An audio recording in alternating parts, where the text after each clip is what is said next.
You're watching Omnia Obscurium.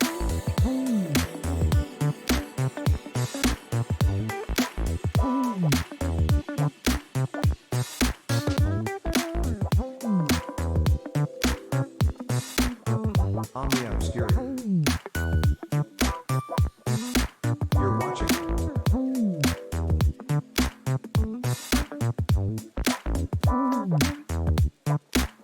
Omnia Obscurium.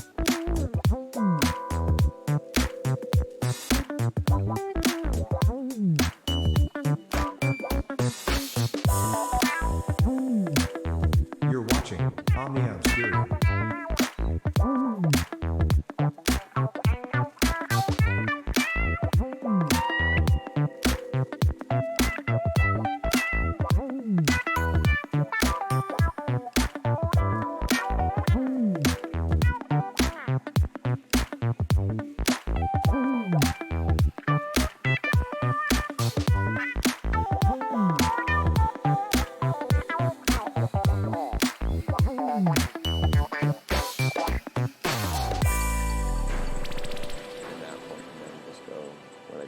After that, once I got in, Yeah, and then, what was going on at the time and everything like that. What the big deal was, in computing and stuff like that. right. Well, if you Right. don't mind, can I start with just a couple of the community questions? For sure. So the number one most popular question was, what was your title? My title, I was a associate in higher education sales. That's pretty cool. Yeah. So you would do like training programs and things like that? No, not right off the bat. No, it's basically just go to universities, all higher education institutions, stay in contact with them. You had a certain region that you stayed in. So my region was Southwest Territory, and I worked with an Apple engineer, and of course my boss, and a couple of the marketing guys, and we would house up at universities and promote sales for like back to school events, and then of course outreach to outlying areas like Indian reservations, community colleges, things like that. Cool. Dabble a little bit into K through 12 education as well. That's pretty cool. Yeah.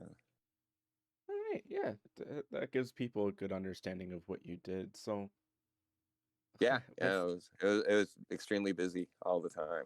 oh, I can I only mean, things were imagine. happening. Things were happening so fast at that time. It was a good rebound. So that had to have been right around the year. Gosh, it would have to be 97, Sheesh. 98, and 99. So that's when everything really started going well for Apple. Right at that time, they had a excellent product strategy that they developed when Steve Jobs came back. Steve Jobs came back, I think, in '96, Mm-hmm. if I'm not mistaken, because I think the other guy that was running the show was Gil Amelio. I wasn't with the company at the time. I was working at Motorola, making the StarMax machines, Mm-hmm. which were the Mac clones, and he had licensed the operating system to Motorola and to a couple of other computer companies like UMax and Power Computing, to name a couple. Yeah, because And like the Apple II and stuff like that, they were still using Motorola processors for a while at that point, right? They hadn't completely switched to IBM PowerPC stuff. yeah, IBM really the was all Motorola all the way up to the 750 chip, which was the G3 when that came out. So there was the 603, which was about that time. 603 and 604s were the PowerPC processors at the time when Gil was there, and they were doing development of the 750 chip, which we were getting ready to put into. It was our StarMax clone. I think I'm right. I want to say the model number was the 6000 series of the StarMax, which we never really shipped it. It went out to a couple places, but it was never really, I don't think, officially launched. Oh, that's neat. And yeah, and so right at that time, that's right when Steve Jobs came back from Next, I think that's where he was working. He developed Next Gen, which was like the core center where OS 10 was developed. Right. And when he came back, he immediately pulled the licensing agreements with the companies. So a lot of us, like Motorola, UMax, Power Computing, and everyone kind of got stuck with these machines that were nice machines. I mean, they still had PS2 ports. They were still ADB as well. Um, so the board design was pretty cool, and it was still pretty flexible. And but we got stuck with them, so we basically just gave them away to K through 12 schools I would have when I was loved to at get my hands on Motorola. one of those. Yeah, and we were throwing them away. I That's mean, so a sad. couple of times when we were doing labs, and no one really wanted them, so we would just donate them to scrap, and there'd be companies that would try to refurb the boards and sell them to overseas, things like that, to other Yeah. countries that could use them.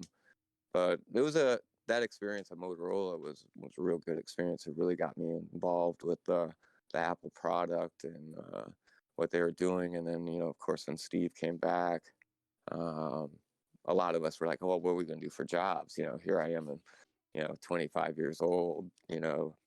Been working there for a couple of years, fresh out of the Navy, family. What are you going to do? Right. And so they recruited people out of Motorola that were in those departments, and we basically got absorbed into Apple. And I liked the area I was in, so they put me in education. I was young, everything like that. So they felt I was a little more in touch to be on that type of team. Yeah, And I do agree with a lot of Steve Jobs' moves, and I think it was good to, because from what I understand in the research I did, he did a lot with his youthful employees, putting them into educational systems and getting them moving oh around. yeah, education has was number one at the Mhm. time for Apple, because at that time when Gil, remember, they are we going to make it another year? Is Apple going to go another year? So the licensing program was just a reach out to, well, we got to get people to like the product, and we need the money, so here, buy our license from us. And so they were I kind of felt like Apple at that time was a little bit twist armed Mhm. into giving up the license to be able to make clones, but they really didn't have a choice. They didn't have, I think they had like $45 million in the bank, and that Right. was it. And then they're supporting, these all these products across the board. I think they had like 8 to 9 different desktop models, not including the portable products. Right. So that was one of the big key things that Steve did when he got back, is he dropped everything. He made basically a product diagram of a 4 square quadrant, and just said, we're going to have one desktop, we're going to have one portable, one's going to be for professional use, and one's going to be for consumer. And every one of those products sat in a box. So for your graphic design artists, your people that actually make money using the product that Apple provided, um, would use the professional categories, the things that would run Photoshop, the things that would crunch video. And the consumer-based products were the ones that Apple really needed to compete with. They were losing out huge to Best Buy and all these lower cost PCs with Dell and Right. um, Compaq and Gateway, all these computers companies, because they were bundling all this software with the packages, where Apple didn't. It was just, you got the OS, and then you had to pay a heavy dime for the software too. Right. So consumers couldn't really do that, and so he made it bundled with software, made it a lower powered machine, not much expandability on things. So that was when you first started seeing, the G3 beige towers and the G3 desktops, and Right. they started trickling out. And then I want to say about a year,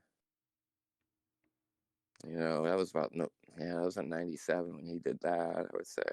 And then right about 98 in the summer, in the spring, we were called into headquarters, which my headquarters wasn't Infinite Loop. It was, Scottsdale, Arizona. Mhm. So we go there, and then, we went upstairs, and we had to sign a bunch of forms, and all this stuff on top of our already forms of things we weren't allowed to talk about. And that's when they came out with the iMac. And Right. That they was a let us big know deal. that, yeah, this product's going to be coming out. This is what it uses. It was the first product really with onboard USB for device control. Mhm. Um, So, and it's an all-in-one package, and people are gonna be like, whoa, wait, you know, you can still, actually, I don't think it was dual boot at the time. It was still just a single boot OS 8.5. I want to say it shipped with, Yeah, I don't. I think and the dual booting, to my memory, ended. Ooh, I want to say Apple II, pretty early on. I mean, people were still able to do it, but I don't think it was oh coming yeah, with it.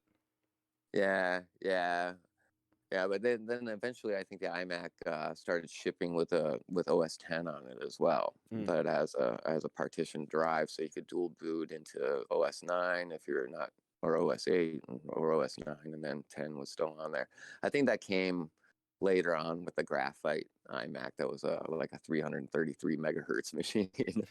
So, but the yeah, original Time iMac Machine, was right? just a 233. It was a 233 megahertz G3 chip with I want to say like onboard cache and Hmm. not much RAM. It was kind of a dog, but what came to light with it was people Apple marketed heavily on beige is boring. Why buy this beige box? Yeah, This box can do everything that looks good in your home. And of course, the celebrities get thing and stuff. And, um, it just took off from there, right. and Apple started seeing a lot of good progress with money and expanding and getting into more things. And this So was and then this is still a time period where Apple was kind of stuck working with like Toshiba and HP, right? they weren't doing much with Toshiba or HP, I think, except for just part allocation to manufacture some products. But as far as working with them, no. Interesting. There was a big competition at that time, and the Wintel world was the Wintel world, and the people that were Mac people. And I kind of took a side gig when I was in Flagstaff, Arizona. That's where I put my office at, was Hmm. at Northern Arizona University. And there was this gentleman that had a computer store there named John, and he was he made one of the first off-campus bookstores in the nation. That's pretty cool. So he's like, whoa, there's money in this. Why just let people only go to a bookstore when they can come off campus and get it from a different person cheaper. Right. So he did that, and so he also opened a computer store called the Technology Center, and he allowed me to set up a little Mac shop in there because Mm, Flagstaff was still, it's kind of a ritzy area where there's still a lot of creative professionals in that northern Arizona area that didn't really want to drive down to the valley, 5 hours or 2.5 hours from Flagstaff right. to drop off a Mac. And so opened up a little shop there. And what I realized is it wasn't just, I'm still working for Apple, and they're like, yeah, you got to market to the young people. The young people, there's still a lot of older people that really love their Macs. They Oh come yeah. in with their 6100 desktop machine, or their old Centrises, or LC2s and LC3s that just need a battery install or something like that. But they loved them, and they didn't really want to let go of them. And then I was like, wow, this machine's already like 6 years old. And it was like, click, wow, Macs, they got to compete with Evolution, Oh yeah, and their because you price also point had is a little bit high, but their ownership value I always found to be much greater. It just seems like people hang on to them longer.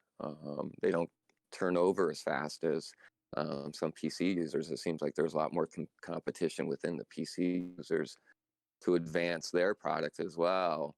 The Toshibas against the compacts, and then you had the clone market starting to open up with like Rhino boards and stuff like that. you, Um, you had subsidiaries popping up pretty frequently. Texas yeah, Instruments so was doing bangers at that time. yeah. But with Max, it was like people just seem to hang on to them for a couple years longer. But in a way, that was kind of like, that's bad. We need to sell more stuff. Right. Because at the same time, I think the profit point on Max for outside of education and retail world was like 6%. And people, I So mean, this is also the turning point for the internet. The internet was becoming more mainstream, MUDs were becoming more popular, gaming was becoming more popular. So, it doesn't really oh yeah, surprise me that Apple was like, "Oh, we got to get the kids, we got to get the kids." And once yeah, you find that market, using Time Machine and allowing older generations to continue to use older iOS and things like that is very intelligent design and marketing. Yeah, I agree. I agree. Yeah, the gaming aspect of Apple really didn't.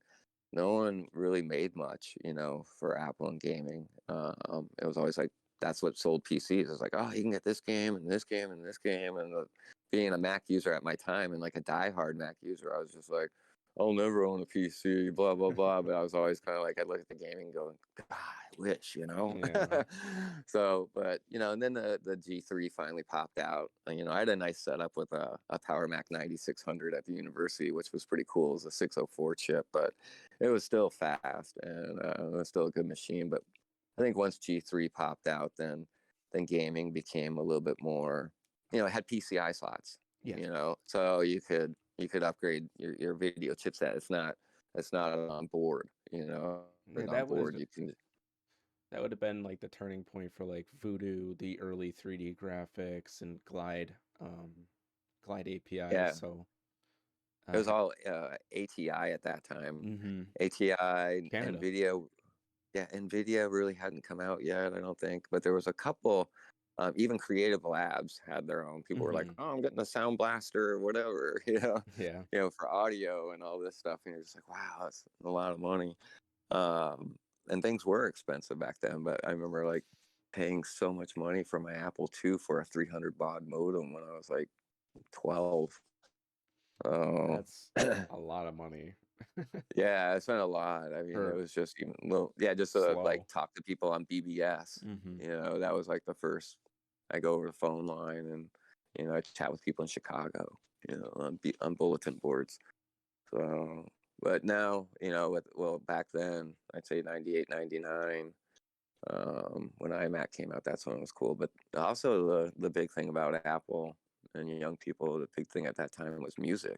Oh yeah. And early 2000s, 99 around there was you had your Napsters and your LimeWire and Nutella clients and stuff, and people on universities were just rampant, just downloading music, and which was great. I mean, heck, I did it. Everyone probably did it, Yeah, I agree. And yeah, I'm going to build up my collection this big, and then they had something had to happen, there had to be a change, and so that's when Apple started iTunes.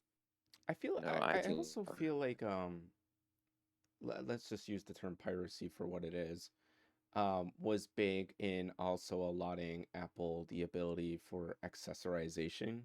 They were doing a lot at that time to get peripherals for their devices, external hard drives, flash cards, and things like that. They were always on top of accepting the new up and coming technology in that regard. Yeah, yeah. Well, with Apple, it was as far as downloading like free apps and stuff. What I saw most on the pirating scale was just like the designer apps.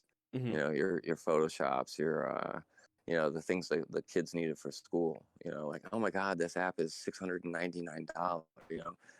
You had your like your Quark Express Mm-hmm. and stuff like that, and then educational software finally came out with key codes and stuff like that for academic, where to buy $100 program for $10. So that kind of alleviated a little bit of the piracy there. Yeah. Still But see that but yeah, today. it was like what I still call it. It was the Wild West. Oh yeah. There was hotline servers, where people were making a nickel off every click on someone on an advertiser's banner that you Mm-hmm. put up on a phony website to get login to access your music. Right. So you'd make a nickel for every click, and kids are setting that up in colleges and stuff, to help supplement their income. And so I guess on the Mac side, gaming really got good when Halo finally came out for it on the G3. Yeah, I agree. That's That was a when big I turning started point. enjoying it. Yeah, it was fantastic, and I had buddies I play with, and then cross-platform because it's over the network. It was great. The big downside, of course, in those days was bandwidth. So Yeah. everyone was bandwidth hungry then. I remember because I mean I was playing Halo. I was younger at the time, but um I don't know where I was going with this off the top of my head. But I do remember people I believe they called it jacking or something along those lines where they would bounce their IP through two modems or something. wild Wow. stuff. Like freaking was all the rage for so long that it even influenced my life, which is insane to think about. And it's one of the things that has pushed me to be a modder and a software designer. Yeah, yeah. I never experienced anything like that.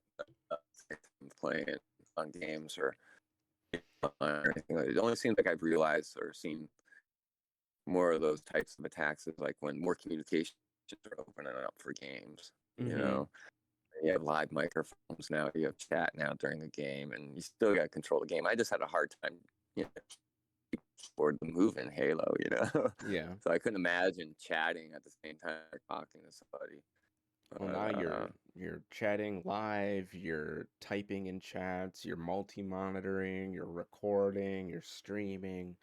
yeah, Computers have accelerated. Like, you want to talk about acceleration. Whew, yeah, insane.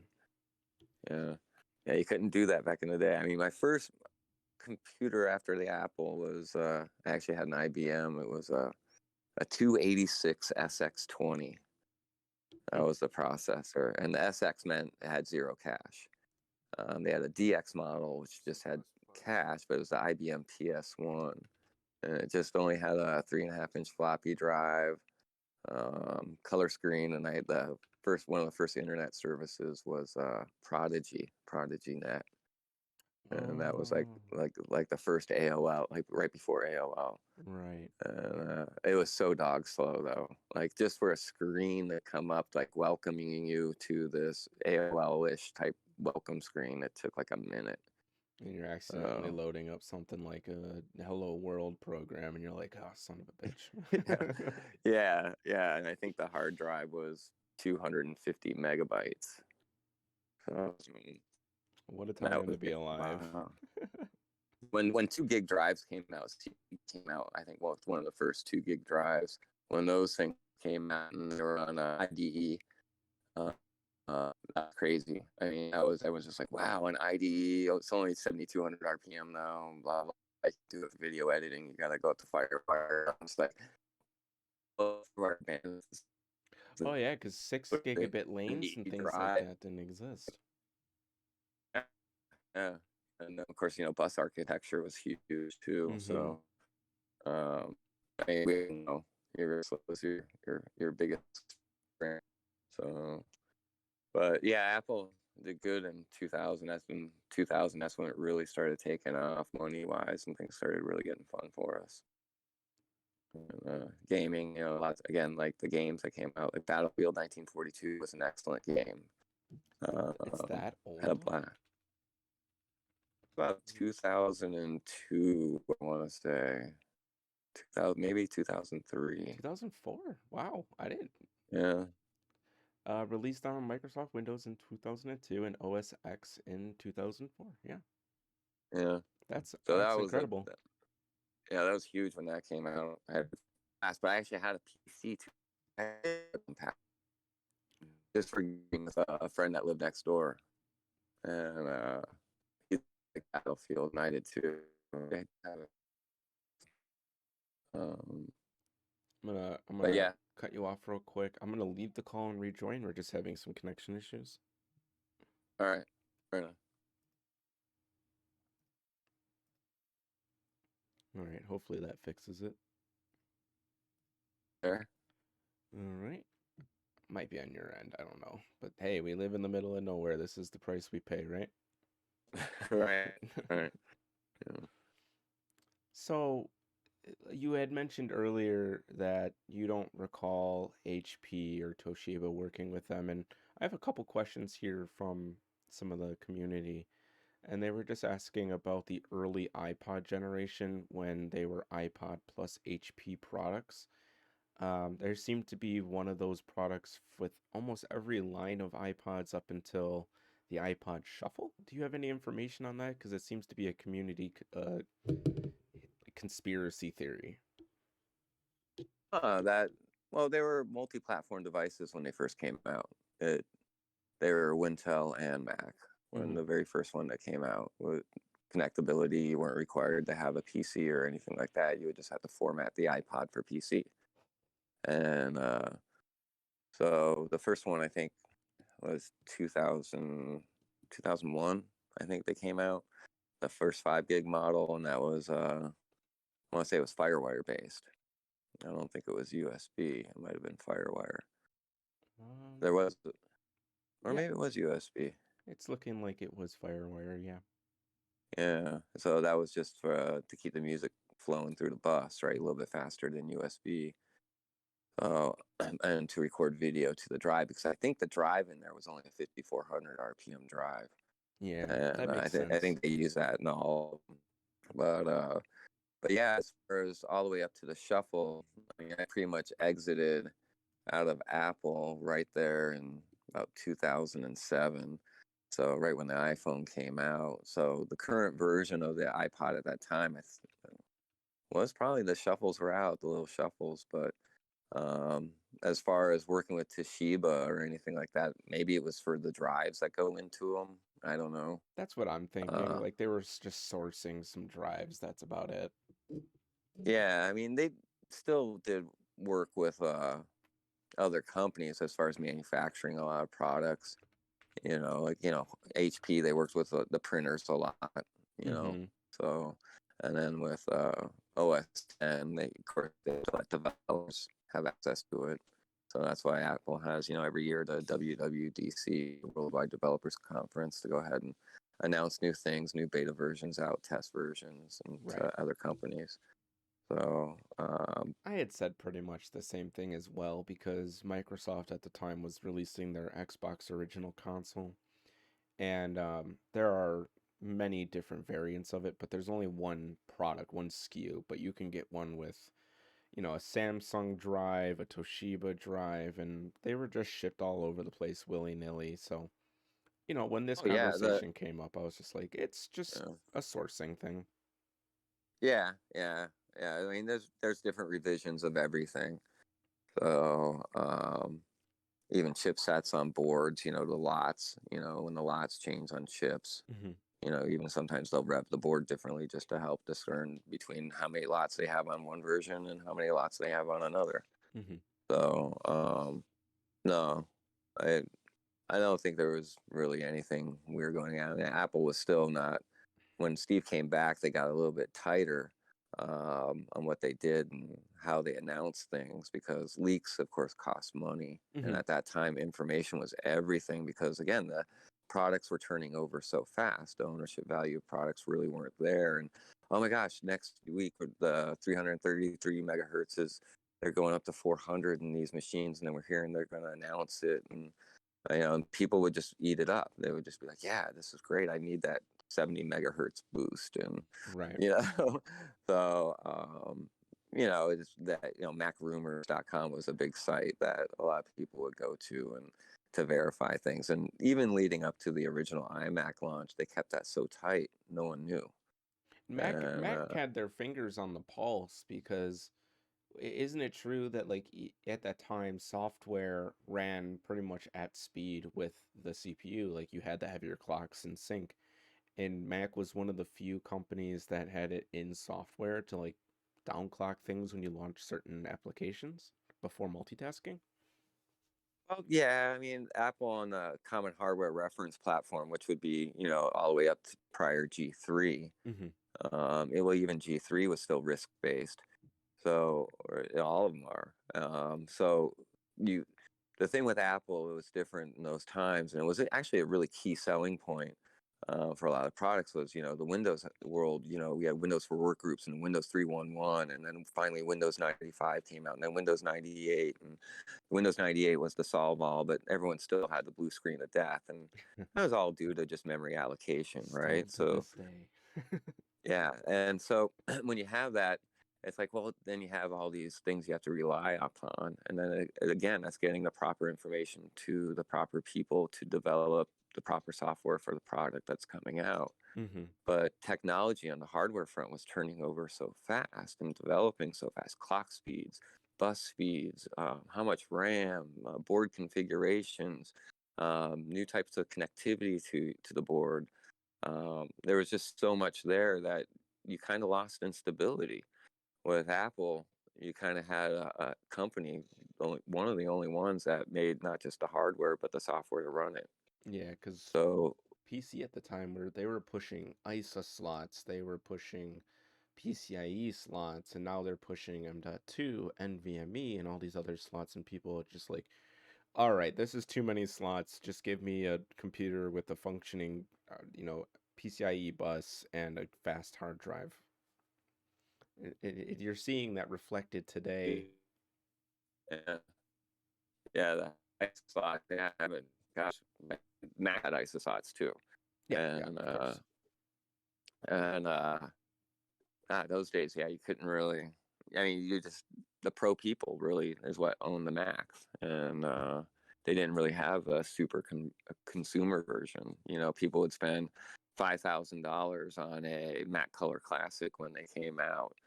You know, I think that was like 32 megahertz or something like that. You know, it was like dog slow, Mm-hmm. but again, it was like, well, they knew the operating system, they knew it would work for and last them a long time.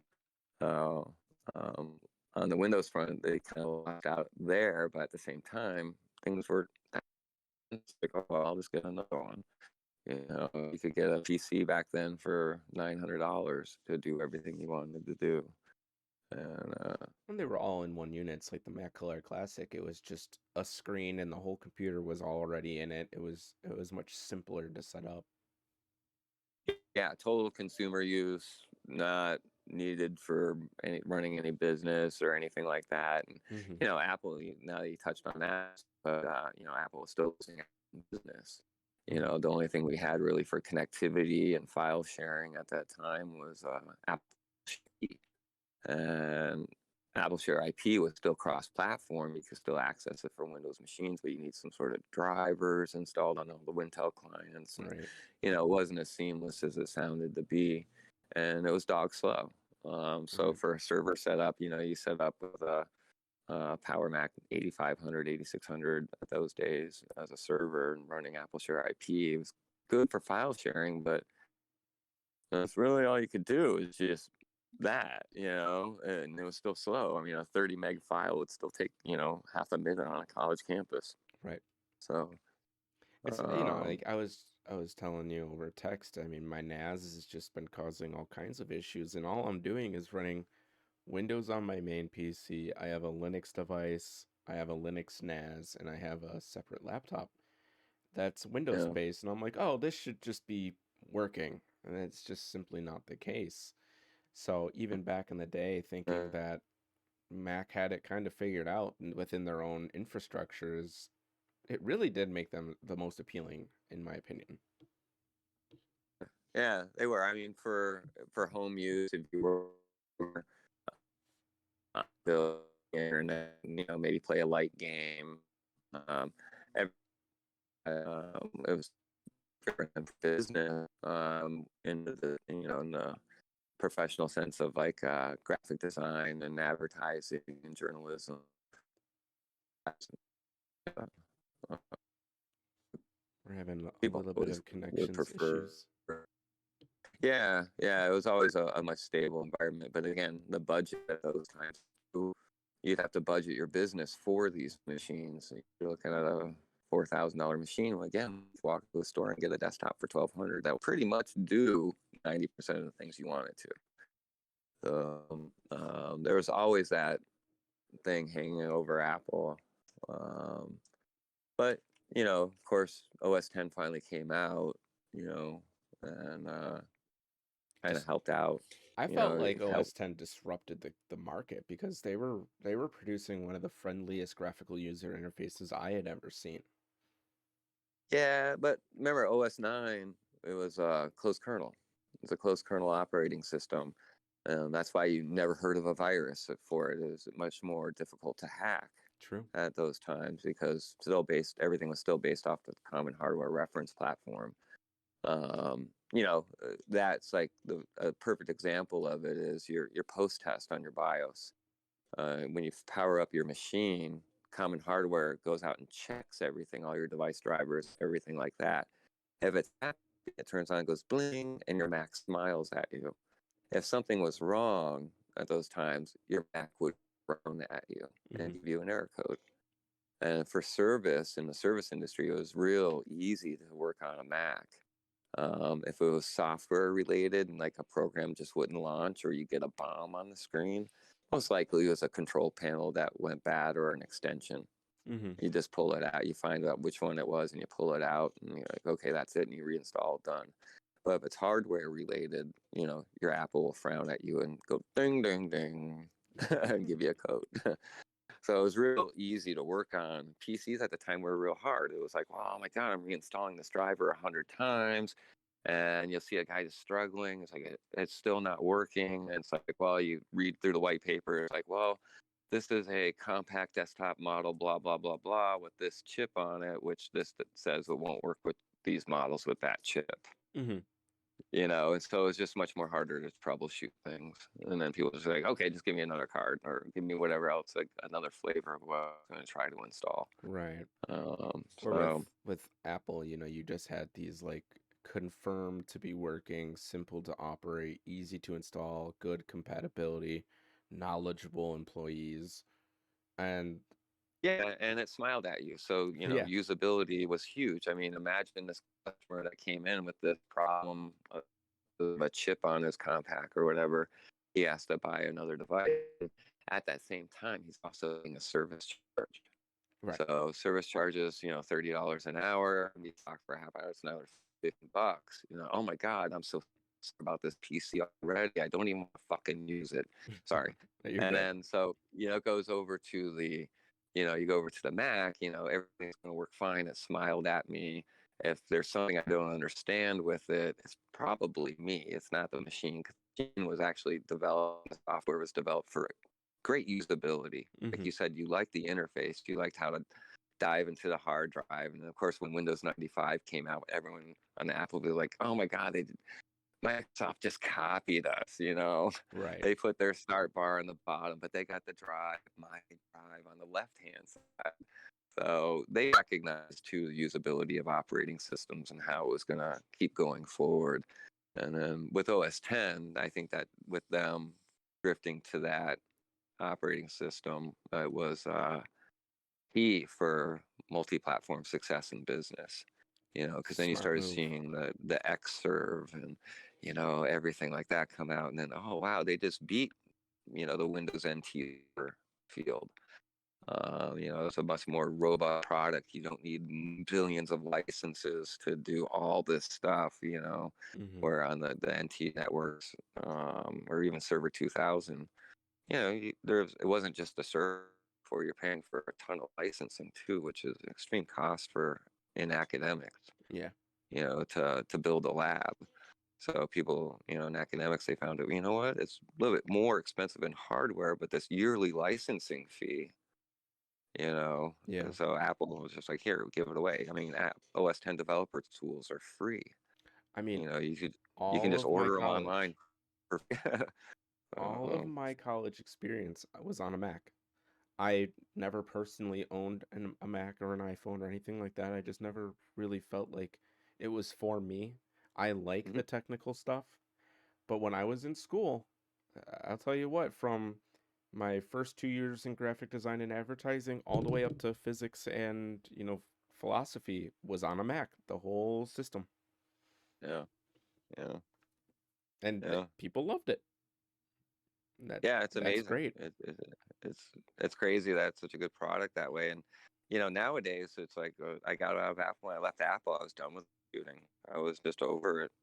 Hmm. I can't say that excited about it. I think it's just one of those things where people say like, oh, you change your career 3 times in your life. Right. And it's like I don't want anything to do with computers really anymore. It's like I get along fine with just my phone, and my last Mac is still in a box somewhere. I haven't been able to find it, and still has a lot of my old photos on it. But I don't know. I get by nowadays. I mean, cell phones I think are kind of replace those consumer-based Macs that you have on your desktop for the normal tasks that you need to do, like pay bills and Yeah. check email and talk to people and social media. That can all be done from a phone.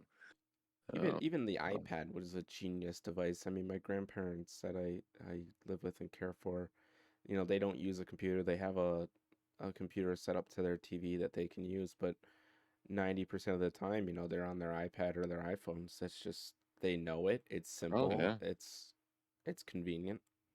They're Yeah, the but they're iPad was phenomenal. I mean, there was that John Ive or John Ivy Hmm. was the lead at Apple. He's the one that was on the team for the original iPod all the way through the iMacs and everything like that. The iMac went through such an evolution of design and how it looked, as well as all their products. The blue machine, the turquoise machines, and Yeah, then of course the steel machines and those are the stuff. ones that I remember very well. Yeah, and then so in a way, iPad was an evolution of pretty much everything that they realized, but it really actually started back in the old Steve Jobs days before he was ousted originally from Hmm. Apple. And I want to say like 94, 93, um, when we had the Apple Newton, Yeah. which was a PDA, does all your contacts and everything was stylus based. Your pen stylus, it was about the size of a Kleenex box. But but it was an interesting device because then, a lot of other companies started coming out with that type of product, Handspring and 3Com and all those, types of PDAs where it's like, oh my gosh, well, I got my flip phone from Motorola and now I got this PDA that I got to carry around with me. And then when Apple, of course, announced iPhone, that was just kind of putting that idea from back in the day back together because they saw the success with the iPod Touch, right? Right. And we're like, okay, well, let's put a phone in this. And that was actually one of the biggest secrets right there is when iPhone 1 came out. I mean, there were still a couple rumors about it, like, but it was years off. And will someone actually do it? And then, Apple did it. And it was a nice device. So, it looked great. How you held it was key, just like the iPods, how you Yeah. used it, how it held in your hand, how it looked at you. You always wanted to have a positive reaction when you look at an Apple product because it does so much more than someone just saying, "Oh yeah, this product's great." Right.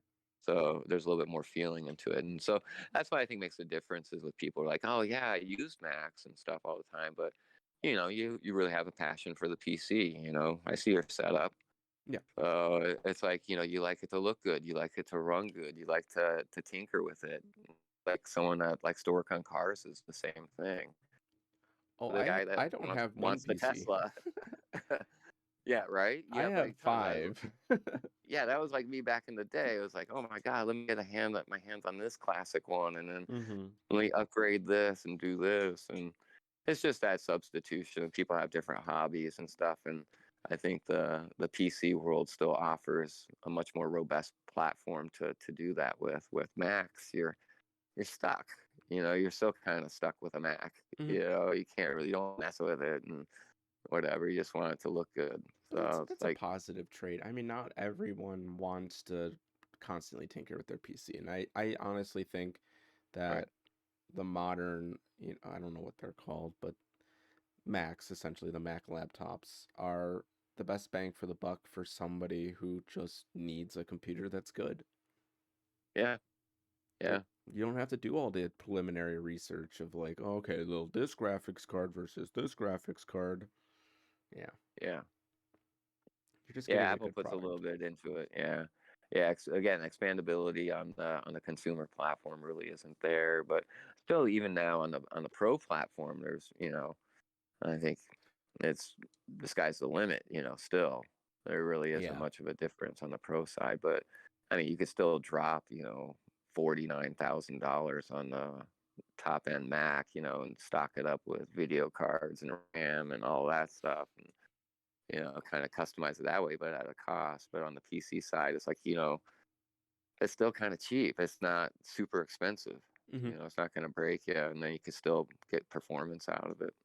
I mean, So in the gaming world, that's everything. You absolutely. That's know, what I was gonna say.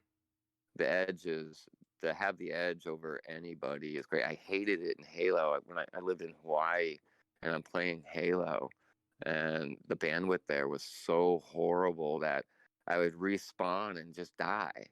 And it would happen not just once, but for like 10 minutes. A guy would just be sitting there every time I'd respawn at that spot. I died, so I'd restart the game, you know? So always that, and I'd always be pissed. I was like, damn. And the only reason it was like that because the guy had the edge.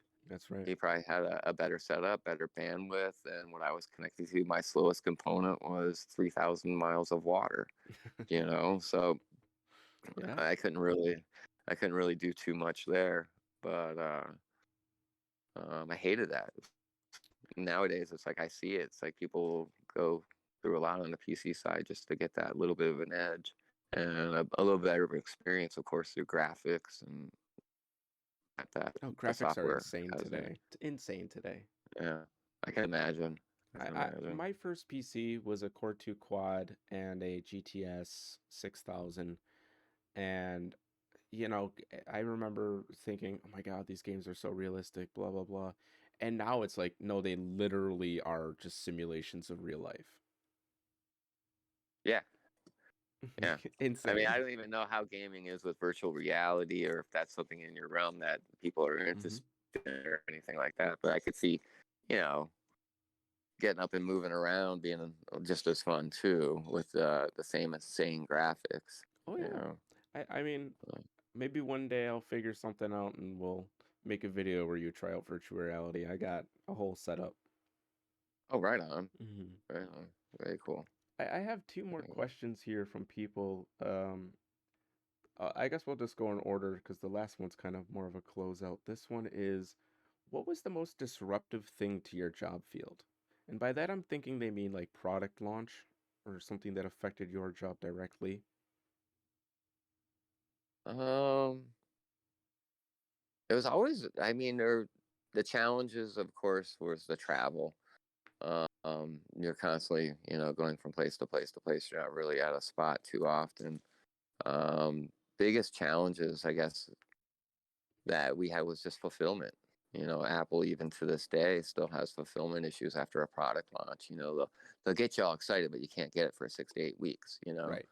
And they think it's going to slow everyone down or something on sales. But as far as disruptive things, um, I got in just at the right time. Apple was sour. I was with Motorola. I got an Apple and it was still sour. I was there for like maybe 6 months to a year, maybe a year. And during that time, it was a very depressing. It was very, it felt like, walking into a Comp USA and you're just like being told what to do if you're a worker there, it's just Right. like, it doesn't matter, just, fill carts, that type of thing. And when it all really got better when Steve came back and, he hired some talent in engineering. He had a solid product strategy. He went away and created a product that he's just going to bring right back. And, when he created Pixar as well, and Hmm. which was part of Next, so he, when he came back to Apple, he made Apple buy Next. Right. So, so it was like you kind of, when you see that happening around you, when you're coming out of an environment that was just so depressing, when the future looks bright, it brings a lot of motivation and a lot more teamwork. And I think that's the disruptive time to answer that would probably be, the right when Gil Emilio was running it, um, right during those days. And Apple came back and everyone had faith in Steve and he did it. He brought back a product. He took them to number one, most profitable company, biggest company in the world. Where I think of that now and I think about talking, at tech conferences and Mac Worlds and other conferences where there's PC users and like, oh, they'll never make it. They're dying. They're dying. They're dying. Right. I was like, well, I feel proud. They made it because of education. Education was their number one sales. They showed the kids what they have as far as using the product and what products are available to help them out through school. It made them feel good because kids, there's kids that are like, oh, I don't have money for this, I don't have money for that, and they all come from different backgrounds. But Apple always made it work through educational discounts. Such a good Even to move. this, yeah, even to this day. I mean, Dell had it too. Dell was the big competitor as well, but um, the most depressing time was probably those days. But everything after that just kind of went up until the time I departed. And I departed just because I was more in the service. I was out of education doing service in Hawaii. And I found a career change happening where I just would rather grow tropical flowers than try to solve rich people's computer problems. you know. It's such an interesting answer because I'm sure so many people are like, "Oh, iPod's going to be the most disruptive. Oh, iPod Touch is going to be the most disruptive." But no, it seems like from your experience, the most disruptive thing to Apple for you was a person who completely changed the landscape, and I love that. That's so cool. Yeah, because that person brought everything. Mm-hmm. Brought all those other products. So it was just, whenever there's an action, there's a reaction. And at the time with MP3 players, I mean, Apple wasn't the first MP3 player. I think really, I want to say one of the first ones was the Creative Rio, I think. And I had one. We got it for free at the university. And so I got to play with it. And it only held 5 songs. I want to That was say it. it It was was the 32 Creative megabytes. Jukebox. Yeah, it was made by Creative. Yeah. Oh no, So you're maybe it was right. Jukebox You're or, right. yeah. It was they are the same SKU, different locations. If you were in Hawaii at the time, it was the Diamond Rio by Creative, Yeah. and then the other areas it was the Nomad Jukebox. That's super interesting. Yeah. Yeah. And those were just, it was cool to have it, but I was just like, wow, 5 songs. Like, I got to really like these songs because if I'm going to go somewhere, it's like my CD player can play 12. And then now in those days, MP3 on CD was just getting, a thing. And where, oh my gosh, I can put MP3s on CDs. Now I can put 100 songs and play them through my audio player on CD. Right. And This looks like it was the size of a CD player too. It's a big thing. yeah, yeah, it wasn't small. It wasn't like, again, usability really wasn't there. Um, and then of course iPod. When iPod came out, you couldn't really like jog with it either. The original iPod. I mean, the thing was a brick. It was the smallest design that they could make, and um, It was still it mechanical was, too at the time, right? yeah, there was no flash. It was still a little 5,400 RPM drive, and when the drive went bad, if you dropped it, you just hear the drive, the click of death, click, click, click, click, click, click. Yep. And you're just like, oh no, oh no, I need to get a new drive. I lost all my music. Well, did you back it up? No. And then here you are selling Seagate backup, Yep. um, That's um, interesting. yeah, but yeah, Steve shook it up real good. He brought on good advertising. We had great commercials and everything like that. The promos were always fun, and people are always excited. They always knew they're going to see something cool. I mean, that's why you still hear about, when Apple makes an announcement about products, people still want to know. Right. And I mean, when even Steve did, myself, I mean, not even a part of that scene, when Apple announced the M1, I was like, I gotta know. I gotta know. yeah, What yeah, are they yeah, doing now?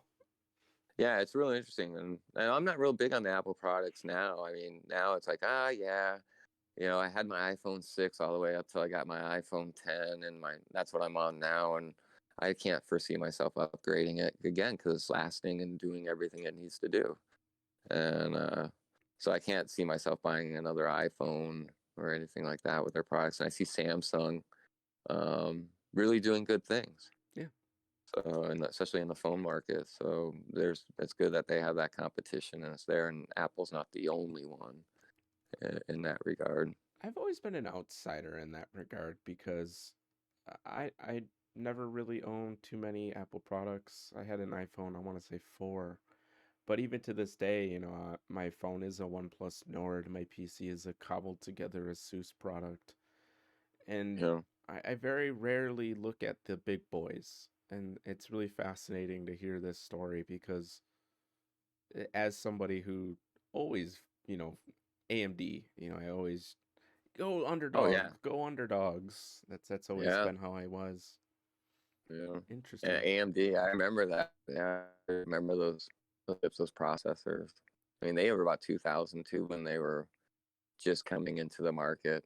Mm-hmm. Because I worked around people too that were just total PC people, and they were the same way. Like, I got Red Hat Linux running on my AMD, in a Dell case, you know, You're just like, what's going on? So, I mean, being around the university at those times too was pretty interesting because you get to see how creative the kids can be with the products. Did you fall And into the nerd community, or were you more of like an in-betweener? I guess more like an in-betweener. I mean, my background was more, I was in the Navy, got out of the Navy in 93 and worked for the government for a couple of years. And then the base got closed where I was working. And that's how I fell into Motorola. It was just my background in the Navy was in communications Mm. and through secure communications through crypto. And so it was a lot of background detail. So, I was fairly educated growing up, and the Navy was just something I kind of wanted to do. And when I got out of there, I was like, well, I want to stay in the field of technology. And I You think sure that was did. kind of, yeah, and I always like to dabble.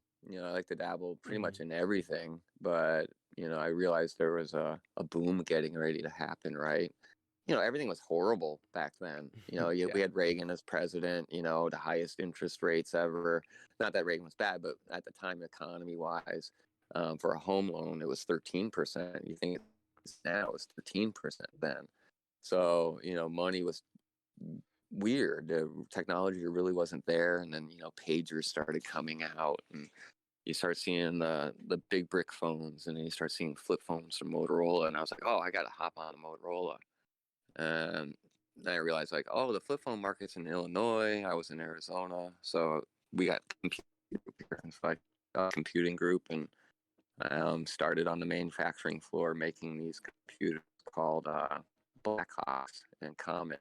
Or they ran operating system called AIX, Mm-hmm. and I don't even know if it's still used, but we shipped them overseas. And then after that, I went into this admin, like upper level management, IBM. for Motorola. For Motorola, where I basically take care of the computers of the, and, Gotcha. at the plant and be. And then, of course, the clone project took off, and then they needed corporate information security standards because everything was so fresh at how we're now collecting data. What do we do with this data? How do we secure it? How do we secure this technology a little bit more tighter within our realm for certain people to see and certain not so certain people to see? And that's where grouping rights and everything started. And that was my first experience with Apple Share IP. And so we actually had to document every type of situation that could happen at Motorola and then put it on paper as a standard. So I took part of about a year project just for the corporate information security standards. And Fascinating. yeah. And then after that, it was just, I want to go have fun with this work. And so that's when I finally got that on with Apple and started doing and getting to people and, seeing what they like. I did a couple stints. Again, like I was so passionate about the product, I would do side gigs, just to help because it wasn't really like work I was doing. I did a couple promo events for was called Market Source, and they were a marketing company that Apple had hired just to go to the big box stores and set up the product, show it, and demo it, and everything like that. So I would go to CompUS and Best Buys and all those types of the big box stores for computing and try to get these people hooked on iPod and all this stuff. And So it was fun. this is It was fun. before things like the big. Yeah, I'm gonna refer to Comic Con, but I guess more I mean like Electronic Expo. This is before that was like a big thing. But yeah, the big thing ever was January every year in San Francisco. That was Macworld. Mm, That interesting. was the big event, and that's when you go. I got to go. I think like 6 years in a row, 7 years I went, and you get in the theater and you wait for Steve to come on. He come on his turtleneck, and wait, there's more, and that was always this big thing, And then they announced stuff like when PowerBook G3 came out, that was amazing. The Wall Street edition, it looked great compared to their other models. It looked pro. It was a great machine. I ran on the G3, I think 300 and 300. Oop. And so there were all events like going on, but Comic-Con and like the Vegas boat and stuff like that. Not really. There was We're having CCRA. we're having connection issues. Well, I'm gonna bounce out and bop back in real quick. all right, all right, I don't know why it keeps happening. We should be good. good. Yeah. Right on. All right, man. Thanks for letting me go down memory lane. I have one last question from the community, and it's only because you did state you don't have really much of an interest in PCs at the moment or Macs at the moment. Do you think that will change as technology seems to just explode forward? Do you think at some point you'll want a PC and to reinvigorate that old passion you had? Yeah, well, I like to say yeah, but I have my agenda now is I bought this old farmhouse here. I've been renovating it, and so that's like I have almost zero construction background except for when I got here. When I got here, um, I left Apple. I'd done my own little tropical flower farm in Hawaii. I moved to New York, which Yeah, it's I'm cutting gonna out. embrace it. Okay, I'm sorry. no worries. Um, Is it back on? yeah, it's back on. Uh, So you were in but Hawaii, you had your farm, and then you came yeah, back to New York. yeah, my perspective on everything kind of changed. I was like, my goal is to get this house looking great and get our future a little bit more panned out better for retirement because I'm 50 now, so I gotta focus more on that. Mm-hmm. And what I found with computing is like I spend a lot of time in front of the computer, and so the passion really isn't there, but the gaming aspect is definitely there. I do foresee myself wanting to, in the winter days, the house is done. I got nothing to do. I want to play games. I want to get out there Right. and see what everyone's playing. I want to shoot some people up. I have strategy games, the board games. Mm-hmm. There's the listeners and the stuff. I think I would embrace again and then That's get super cool to out hear.